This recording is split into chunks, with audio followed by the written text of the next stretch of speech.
Hullumeelsed kuriteod ja röövid ei ületa Hömstadi elanike jaoks enam uudiskünnist. Linnavalitsus ja politsei tunnevad end abituna nähes seda kuritegude lainet meie armsat kodulinna terroriseerimas.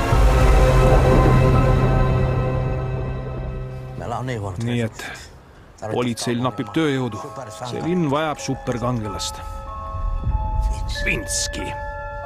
Saladust tahad kuulda? Nähtamatuks tegev pulber. Mis sa naerad?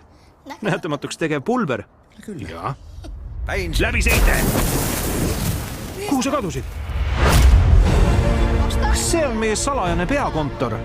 Punasega tähistatud majad, kuhu on sisse murtud. Selle pulbriga on võimalik see kuritegevuse laine peatada. Ole ettevaatlik, Vinski. Läbi seinte! Üks röövlitest väitis, et teda ründas tulekustuti. Ta on nähtamatu kangelane. Kurjategijate boss on endiselt liikvel.